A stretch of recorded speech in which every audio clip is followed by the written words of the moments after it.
거룩하시고 자비로우신 우리 아버지 하나님, 감사와 찬송과 영광을 올려드립니다. 저들을 모시건대 이처럼 사랑하셔서 하나님 자녀로 삼아주시고 언제나 한결같은 사랑으로 보살펴주시고 인도하시고 지키시는 하나님, 한 주간 너무 돈 일고 쓰게 저들을 생명과 건강 주시고 또 오늘 거룩한 성일 아버지 주셔서 오늘도 아버지의 귀한 이 몸과 마음과 정성을 다 위해서 아버지 예배드립니다.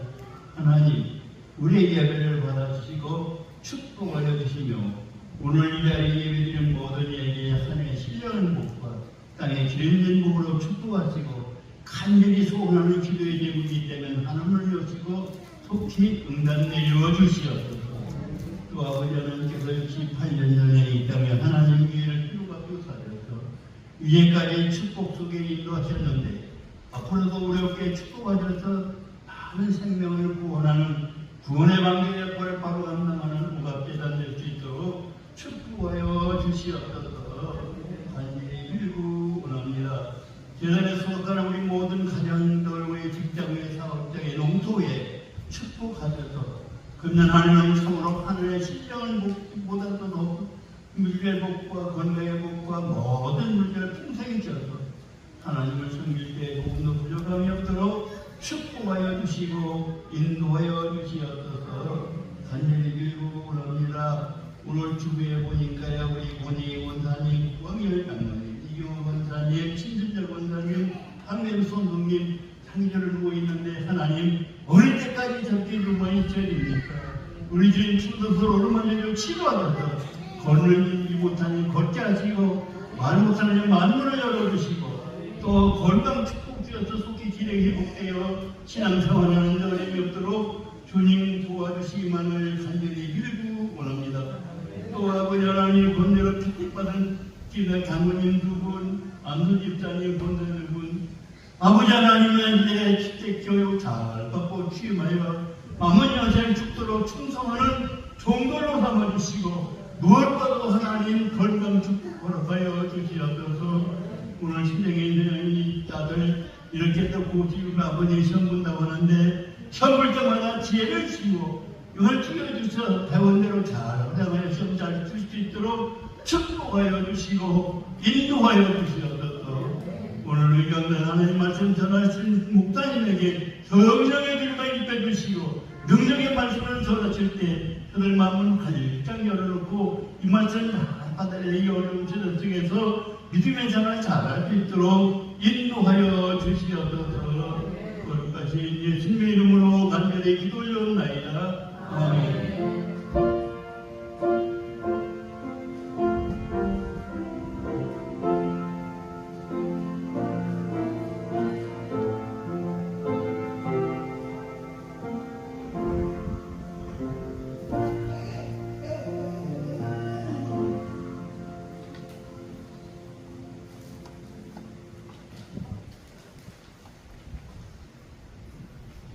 함께 하나님의 말씀을 찾아보겠습니다. 오늘 우리에게 주신 하나님의 말씀은 신약성경 에베소서 5장 15절에서 21절 말씀입니다. 신약성경 에베소서 5장 15절에서 21절 말씀입니다. 신약 315면에 있습니다. 제가 말씀 봉독하겠습니다. 그런즉 너희가 어떻게 행할지를 자세히 주의하여 지혜 없는 자같이 하지 말고 오직 지혜 있는 자같이 하여 세월을 아끼라. 때가 악하니라. 그러므로 어리석은 자가 되지 말고 오직 주의 뜻이 무엇인가 이해하라. 술 취하지 말라. 이는 방탕한 것이니 오직 성령으로 충만함을 받으라. 시와 찬송과 신령한 노래들로 서로 화답하며 너희의 마음으로 주께 노래하며 찬송하며 범사에 우리 주 예수 그리스도의 이름으로 항상 아버지 하나님께 감사하며 그리스도를 경외함으로 피차 복종하라. 아멘. 이 시간 우리 함께 찬송가 435장 나의 영원하신 기업 찬양으로 함께 영광 돌리겠습니다.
오랜만에 예배당이 꽉 찬 느낌입니다.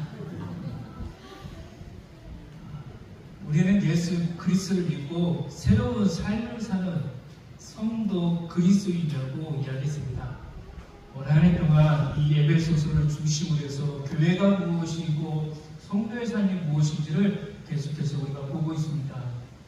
우리 안에 계신 예수 그리스도, 우리는 예수 그리스도의 흔적을 가진 성도입니다. 예수 그리스도, 나의 영원하신 구주 예수 그리스도가 나와 함께한다는 이 사실을 매일 매 순간 우리는 잊지 않으셔야 합니다. 예수님이 나의 모든 것을, 나의 영역을, 우리 가정도, 우리 삶도 모든 것을 함께하고 있다는 것을 늘 기억하는 성도가 되자고 했습니다. 세상과 다른 구별된 삶을 사는 공동체, 그 공동체는 어떤 공동체입니까? 사도 바울은 그리스도인으로서 세상에서 구별되게 살아가기 위한 원칙을 제시해주고 있습니다. 바로 지혜롭게 살아야 된다고 이야기해 줍니다. 본문 15절 말씀을 보면 그런즉 너희가 어떻게 행할지를 자세히 주의하여 지혜 없는 자 같이 하지 말고 오직 지혜 있는 자 같이 하라. 지혜 있는 자 같이 하라고 했습니다. 지혜가 충만한 것이 아니라 이 지혜를, 하나님의 말씀을 얻기 위해 내가 이 목표를 향해 간다는 것입니다. 달리 말하면 지금 여러분이 어떻게 살고 있는지에 대해 정말로 주의를 기울여서 어리석은 자같이 굴지 말고 지혜로운 삶을 살아내라는 것입니다. 그리고 이어서 한 말이 본문 16절에서 세월을 아끼라, 때가 악하니라 했습니다. 때가 악합니까? 시간이 악합니까? 때가 악하다고 하지만 사실은 때나 시간이나 세월 자체가 악하다는 말은 아닙니다. 그때의 세상이 악하고 사람들이 악하다는 뜻입니다. 인간이 가지고 있는 이 본성, 우리의 인성이 악하다는 것입니다. 소돔과 고모라가 왜 악해졌습니까? 인간이 가지고 있는 이 악 때문에, 이 악이 세상에 넘쳐났기 때문에 악했다는 것입니다. 특히 예수 그리스도를 믿는 교인들에 대하여 적대적인 세상이라는 말이라고 할 수 있습니다. 세상은 진리를 믿고 있는 우리에게 좋게 대하지 않습니다. 언제나 적대적인 관계로 가지고 있습니다. 그러기에 예수 그리스도 안에서 하나님의 백성으로 부르심을 받은 이들이 아무렇게나 행동하며 살아갈 때가 아니라는 것입니다. 우리가 정신을, 생각을 다 놓고 산다면 우리는 세상과 같이 될 수밖에 없습니다. 무엇이 복음이고 무엇이 참인지 진리인지 구별하지 못하고 이래도 흠 저래도 흠으로 가는 것입니다. 그러다 보면 우리 가정도, 우리 머무는 공간도, 중요한 이 예배감도 한순간에 훅 하고 무너질 수가 있다는 것입니다. 우리는 기독교에 대해 얼마나 적대적이고 그런 의미에서 얼마나 악한 때를 살고 있는지를 실감하고 있습니다. 세상 뉴스를 보십시오. 얼마나 세상이 악해졌는지, 사람이 사람을 죽이는데 아무렇지도 않게 행하고 있습니다. 그의 얼굴을 보면 악한 얼굴이 없습니다. 선해 보입니다. 어떻게 저 사람이 사람을 죽일 수 있을까? 이러한 악이 자꾸만 우리의 마음을 공격합니다. 특별히 예수 그리스도를 믿는다고 하는 우리의 마음을 계속해서 심리적인 공격을 가하고 있습니다. 세상은 계속해서 우리에게 악함을 품고 있는데 우리 그리스도인들은 어떻게 생활하고 있습니까? 기독교인의 신앙에 있어서 대단히 중요한 것의 하나가 선미신학입니다. 선미신학. 이 온 우주 공간을 누가 만들었습니까? 누가 창조하셨습니까? 누가 다스리고 있습니까? 하나님께서 지금도 살아계시고 다스린다는 것입니다. 선미신학이란 하나님께서 우주 만물을 단지 창조하기만 하신 것이 아니라 하나님이 창조하신 온 세계가 하나님의 창조 목적에 이르도록 하나님의 직권과 지혜와 권능과 의와 사랑으로 계속해서 다스리시고 인도에 가심을 고백하는 신앙입니다. 우리의 신앙 고백에 하나님께서 오늘도 우리의 삶을, 온 세상을 다스리고 있다는 것을 고백하는 것입니다. 그런데 하나님께서 하나님이 지으신 세상을 인도하시는 방법에는 여러 가지가 있습니다. 어떤 때는 사람이 하는 일을 허락하심으로써 인도해 주십니다. 광야를 나갔던 이스라엘 백성들의 모습을 보십시오. 순종할 때에 하나님께서 그들의 모든 것을 허락해 주시고 인도해 주셨습니다. 사람이 하는 일이 하나님께서 원하시는 방향으로 가고 있을 때는 계속 가도록 허락하심으로써 하나님의 뜻을 이루시도록 해주셨습니다. 또 어떤 때는 사람이 하는 일을 방해하심으로써 인도하십니다. 얘야, 그 길이 아니야. 이 길로 돌아와야 해. 사람이 하는 일이 하나님께서 원하시는 방향이 아닐 때 가려는 길을 자꾸 막으셔서 결국은 하나님이 원하시는 길을 가도록 인도하십니다. 발람과 발락이 어떻겠습니까? 이스라엘 백성들을 저주하려고 하니 하나님께서 발람과 발락이 가는 길을 막으셨습니다. 얘들아, 너희들이 그렇게 하면 안 돼. 깨닫지 못하죠. 어떻게 했습니까? 동물의 눈을 열었습니다. 살아계신 하나님을 볼 수 있도록 사자가 거기에 있다는 것을 알게 해주셨습니다. 그리고 어떤 때는 사람이 하는 일을 하나님께서 허락하시기도 하지만 방해하지도 않으시고 내버려 두시되 그 일에 진행 방향을 돌려놓으심으로 하나님이 원하시는 다른 일을 이루시는데 이용하십니다. 그 대표적인 예가 요셉의 경우입니다. 구약에 나오는 이 요셉의 모습이 어떻습니까?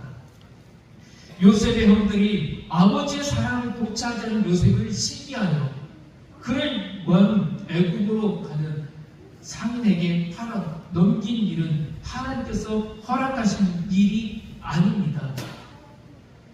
그것은 도저히 용납될 수 없는 악한 일입니다. 그러나 하나님께서는 그 일을 방해하지도 않으셨습니다. 성경의 말씀을 보면 하나님께서 이 상인들이 요셉을 데려갈 수 있도록 이 모든 일에 참여하지 않으셨습니다. 애굽으로 팔려간 요셉은 바로의 친위대장 보디발의 집에서 가정 총무의 일을 하게 되었습니다. 그런데 그 집 여주인이 요셉을 주어요. 날마다 그를 유혹했지만 이에 응하지 않았고 거절하자 그 여주인은 거꾸로 요셉이 자기를 희롱하였다고 거짓말을 했습니다. 그 바람에 요셉은 감옥에 갇혔습니다.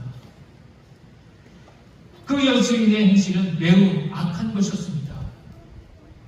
그 일도 하나님께서 허락하신 일이 아니지만 방해도 하지 않으셨습니다. 그 바람에 요셉은 또 고생을 하게 되었습니다. 그러나 옥살을 하게 된 것이 계기가 되어 요셉은 바로 앞에 서게 되고 바로의 꿈을 잘 해석하여 시인을 얻은 요셉은 30살이라는 나이에 애굽의 총리가 되었습니다. 애굽의 총리가 된 요셉은 7년간의 풍년 동안 뒤에 올 7년간의 흉년에 잘 대비하여 모든 애굽 백성뿐만 아니라 주변의 모든 나라 백성까지도 다 기근에서 살려내는 큰 일을 해냈습니다. 요셉의 아버지 야곱과 그 모든 가설까지도 요셉 덕에 극심한 기근에서 살아남을 수가 있었습니다. 이 일을 두고 우리는 요셉이 형들에 의해 애국으로 팔려간 것이나 바로의 친위대장의 군대에 의해 무고를 당해 옥살하게 된 일이 다 하나님의 뜻이었다라고 이야기합니다. 그 말은 요셉의 형들이 요셉을 팔아 넘긴 일 자체가 하나님의 뜻이라거나 바로의 친위대장의 부인이 요셉을 유혹하고 뜻대로 안 되자 그를 무고한 것 자체가 하나님의 뜻이라고 말하는 것이 아닙니다. 그러한 인간의 잘못된 행위라 할지라도 하나님께서는 일시적으로 내버려 두시며 그 일에 대하여는 방향을 바꾸셔서 하나님이 이루고자 하시는 더 큰 일을 이루시는데 이용하신다는 뜻으로 그 모든 일이 하나님의 뜻이라고 말하는 것입니다. 요셉을 팔아넘긴 그의 형들은 큰 흉년의 양식을 구하려 애국으로 내려간 애국의 총리 대신 바로 옛날 자기들이 팔아넘긴 동생 요셉이라는 사실을 알게 된 후에 얼마나 큰 불안과 정신적인 고통에 시달렸겠습니까? 우리가 팔아넘긴 우리 동생 요셉이 총리야. 이제 우리를 다 알게 되었어. 그런데 장례를 끝내고 아버지의 장례를 끝내고 왔을 때 요셉이 형들에게 뭐라고 했습니까? 하나님이 큰 구원으로 당신들의 생명을 보존하고 당신들의 후손을 세상에 두시려고 나를 당신들보다 먼저 보내셨나니 그런즉 나를 이리로 보낸 이는 당신들이 아니요 하나님이시라. 하나님이 나를 바로에게 아버지로 삼으시고 그 온 집의 주로 삼으시며 애국 온 땅의 통치자로 삼으셨나이다 라고 했습니다. 형님들이 하시는 일이 아닙니다. 여기까지 올 수 있었던 거, 내가 이렇게 고통받고 아픔이 있었고 상처가 있었고 이 많은 트라우마가 있었지만 이 모든 이 과정 속에 하나님이 함께 하셨고 하나님이 인도하셨다는 뜻입니다. 한마디로 줄여서 다 하나님의 뜻이다라는 것입니다. 우리가 행하는 건 지금 다 하나님의 뜻이다 합니다. 한때 예수님의 12제자 중 하나였던 가룟신 유다가 예수를 배반하고 팔아 넘긴 일은 악한 일입니다. 어떻게 이런 일이 있을 수 있을까? 그러나 하나님께서는 그가 하는 일을 내버려 두시지만 그로 인한 예수님의 책과 십자가의 고난과 죽음을 인용하셔서 인류의 구원을 이루셨다는 의미에서 그 모든 일을 하나님의 뜻이라고 말하는데 아무 문제가 없다는 것입니다. 구약의 예언의 성취대로 구약의 말씀대로 이루어졌다는 것입니다. 이사야의 예언이나 시편의 예언에서 우리 주 예수 그리스도께서 당할 고통이 무엇인지를 다 예언한 그 말씀대로 예수님이 당하셨다는 것입니다. 유다가 예수를 팔아 넘기는 행위 자체를 하나님의 뜻이라고 보았던 것입니다. 그의 행위에 마땅한 정죄와 죽음을 또한 예수님은 당했습니다.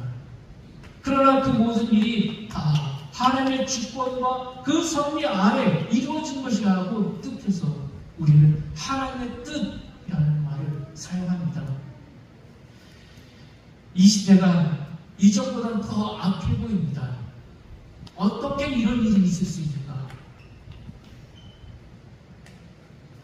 세상은 계속해서 우리 기독교에 대해 적대적인 사회가 되고 있습니다. 그래서 때가 악하다는 것입니다. 악한 때를 살고 있는 우리에게 더더욱 세월을 아껴야 합니다. 아무렇게나 적당히 살고 있을 때가 아닙니다. 세상 일은 다른 사람들이 할 수 있어. 나는 열심히 농사를 치면 되지 뭐. 그럴 수 없다는 것입니다. 우리가 해야 될 일들이 있다는 것입니다. 어떻게 해야 하겠습니까? 사도 바울은 본문 17절에서 말합니다. 그러므로 어리석은 자가 되지 말고 오직 주의 뜻이 무엇인가 이해하라. 하나님의 뜻이 무엇인가 이해해야 할 것입니다. 그리고 보다 구체적으로 어떻게 할 것인지를 본문 18절에서 말해주고 있습니다. 술 취하지 말라. 이는 방탕한 것이니 오직 성령으로 충만함을 받으라. 악한 때에 세월을 아껴야 할 텐데 술 취하는 것이야말로 어리석은 자가 되는 것이고 성령으로 충만함을 받는 것이 주님의 뜻이 무엇인지를 이해하는 것이라는 말입니다. 때가 악하니 세월을 아끼라 하면서 뒷번 술 취하지 말라는 권면하는 것은 다소 생뚱맞게 볼 수가 있습니다. 왜 갑자기 여기서 술 취하지 말라고 했을까? 그러나 여기서 술 취하지 말라는 것은 단지 음주를 하지 말라는 뜻은 아닙니다. 정신을 놓고 책임을 망각하며 그저 먹고 마시며 노는 일로 할 일을 소홀히 하고 잡고자 하는 마음, 자세를 경고하는 것으로 보아야 합니다. 지금 우리가 해야 할 일이 있는데 이것을 놓고 세상 사람들과 똑같이 먹고 즐기고 쾌락을 따라가는 그 모습을 지금 이야기하고 있는 것입니다. 거룩한 주일, 우리는 하나님과의 약속의 시간이 있습니다. 이 예배당에 나와서 온전히 하나님께 우리의 마음을 드리고 하나님의 말씀을 듣는 것입니다. 이 시간을 통해서 하나님께서 나에게 주신 말씀이 무엇인지 다시 한번 깨닫는 시간입니다. 우리의 생활 속에서도 하나님이 우리에게 주시는 말씀이 무엇인지 듣는 것입니다. 여기서 방탕한다는 것은 세월을 아끼지 않는 삶을 이야기하는 것입니다. 우리에게 주어진 일주일 168시간을 헛되이 보내는 것입니다. 각자의 맡은 자리에서 자신이 해야 할 일을 하지 않고 엉뚱한 짓을 하는 것을 이야기하는 것입니다. 이 악한 때에 그리스도인들이 그런 자세로 살 것이 아니면 성령으로 충만한 삶을 살아내라는 것입니다. 세상을 바라보는 것이 아니라 우리 그리스도인들은 성령으로 충만하기를 애쓰라는 것입니다. 여기서 오직 성령으로 충만함을 받아 사는 것은 어떻게 사는 것을 말하는 것이겠습니다. 어떻게 살아내겠습니까? 사도 바울 자신이 그 뜻을 설명해 주고 있습니다. 19절에서 21절 말씀입니다. 시와 찬송과 신령한 노래들로 서로 화답하며 너희의 마음으로 주께 노래하며 찬송하며 범사의 우리 주 예수 그리스도의 이름으로 항상 아버지 하나님께 감사하며 그리스도를 경외함으로 피차 복종하라. 먼저 시와 찬송과 신령한 노래들로 서로 화답하라고 했습니다. 시란 무엇이겠습니까? 구약에 나오는 시편을 가리킨다고 할 수 있습니다. 시편에는 많은 역경 속에 그 극심한 환란 속에서 하나님께서 그 환란 속에서 어떻게 인생들을 건져주셨는지 그 인생들을 건져주신 하나님의 은혜에 대한 고백, 하나님의 부름의 은총에 응답이 있다는 것입니다. 하나님의 구원의 성기를 체험한 신앙인들의 고백이 담겨있는 시라고 할 수 있습니다. 악한 때에 이런 시편과 찬송과 신령한 노래들은 성도들이 서로 나누며 위로하고 격려하기 좋은 시라는 것입니다. 그래서 서로 화답하는 것입니다. 우리가 고난 가운데서 이 시편을 부르면 하나님의 말씀에 더욱더 가까이 나아가는 것입니다. 서로 화답한다는 것은 마음을 같이 한다는 것입니다. 마음을 같이하여 주님을 찬송하는 것도 신앙의 용기를 북돋는 좋은 길입니다. 그래서 사도바울은 너희의 마음으로 주께 노래하며 찬송하라고 했습니다. 본문 20절에서는 범사에 우리 주 예수 그리스도의 이름으로 항상 아버지 하나님께 감사하라고 했습니다. 하나님의 섭리를 알고 하나님 인도하시는 방법을 이해한다면 범사에 감사하지 않을 수 없습니다. 왜냐하면 우리 눈에 보기에 불의하고 악한 일들이라도 하나님께서는 더 큰 선한 일을 이루시기 위하여 하나님의 뜻대로 사용하시기 때문입니다. 모든 것을 하나님에 맡기고 감사할 수 있기 때문입니다. 하물며 존귀하신 아들 예수 그리스도를 십자가에 내어 모시기까지 우리를 구원하신 하나님께서 이 악한 때에 우리를 그냥 내버려 두시지 않을 것을 믿기 때문입니다. 그래서 범사에 우리 주 예수 그리스도의 이름으로 항상 아버지 하나님께 감사하라는 것입니다. 그것이 성령으로 충만함을 받아 사는 삶의 모습이라는 것입니다. 끝으로 21절에서 사도 바울은 그리스도의 경량으로 피차 복종하라고 했습니다. 이 복종에 대해서는 다음 이어서 말씀이 있습니다. 때가 악할수록 우리 그리스도인들은 서로 존중하고 아끼며 싸우지 말고 하나 되어야 합니다. 오늘 우리가 예배 후에 남성교회 여전교회 친교 모임을 하는 이유가 무엇입니까? 이 악한 때에 서로 협력하라는 것입니다. 싸우지 말고 서로를 존중하고 서로에게 의지가 될 수 있고 서로의 그 신앙을 통해서 우리 교회가 더욱더 돈돈히 서갈 수 있도록 만들어 주기 위해서입니다. 한 해 동안 우리는 뒤돌아보면 남성교회 여전교회 모임이 없었습니다. 안타깝습니다. 성도들의 모임 중요한 것이 무엇입니까? 우린 예배 드리는 거에 가장 1번입니다. 그리고 우리가 모여서 친교입니다.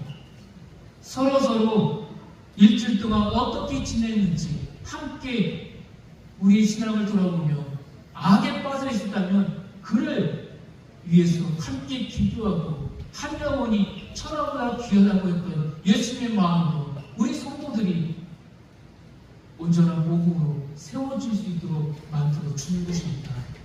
남성교회, 여전교회 할 일이라면 가장 먼저 속해 있는 우리 회원들이 영적으로 건강하게 세워가기 위해서 모임을 하는 것입니다. 두 번째는 무엇이겠습니까? 함께 하나님 나라를 세워가자는 것입니다. 우리가 참으로 그리스도를 경외하는 사람들이라면 우리가 서로 사랑하고 하나 되기를 간절히 원하시는 하나님의 뜻을 받들어야 합니다. 오늘 식사만 하고 집으로 가시는 것이 아닙니다. 함께 식사 후에 깊은 친구의 시간을 갖는 것입니다. 거기에는 놀라운 성령의 역사가 다시 시작됩니다.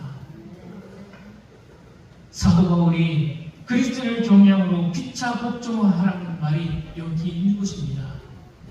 바쁜 일들이 있지만 농사철이라 가서 논과 밭을 한 번 더 보셔야 될 일이 있지만 잠시 1시간 정도는 우리가 함께 서로의 믿음이 성장할 수 있도록 깊은 교제를 나누라는 것입니다. 여기서 깊은 영성이 있을 때에 악한 저 세상에 가서 우리가 이길 수가 있습니다. 악한 세상에 마귀는 계속해서 교회를 무너뜨리려고 공격하고 있습니다. 악한 마귀는 계속해서 우리 신령들을 쪼개놓고 있습니다. 이간질하고 이념의 갈등으로 우리가 하나 되지 못하도록 만들고 있습니다. 가정이 파괴되고 우리 성도들의 삶이 파괴되는 것을 마귀는 좋아하고 있습니다. 우리가 이 자리에서 더욱더 성령이 충만한 모습으로 세상으로 나아가야 되지 않겠습니까? 이에 마귀에게 놀아나지 마시고 성령으로 충만함을 받으시고 다시 세상에 나아가서 그리스도인답게 예수 그리스도의 흔적을 가진 성도답게 세상을 이기신 예수님과 함께 세상을 이기는 우리 성도들 되길 소망합니다. 기도하겠습니다. 하나님 아버지, 오갑교회 공동체를 이루어가게 해주신 하나님의 은혜에 감사드립니다. 함께 예배드리게 해주시고 함께 교제하게 해주시고 함께 하나님 나라를 세우게 해주신 하나님, 다들 바쁜 하루를 살아가지만 그래도 더욱더 하나님의 말씀을 찾아가는 우리 공동체가 되게 하여 주옵소서. 더욱더 하나님의 신령한 말씀으로 우리 교회와 성도들의 믿음이 세워져 가게 하여 주옵소서. 악한 마귀에게 기회를 주는 것이 아니라 악한 마귀까지도 우리가 전도할 수 있는 능력 있는 주의 제자들, 종들이 되게 하여 주옵소서. 더욱더 성령이 충만한 삶이 되게 하여 주옵소서. 오늘 우리가 예배 후에 나누는 친교 가운데 성령께서 인도하여 주시고 거룩한 성도로 세워지게 하여 주옵소서. 오늘 이 자리에 나온 우리 모든 성도들, 귀한 자매들에게 하나님의 은혜와 축복을 베풀 줄 믿으며 예수 그리스도의 이름으로 기도합니다. 아멘.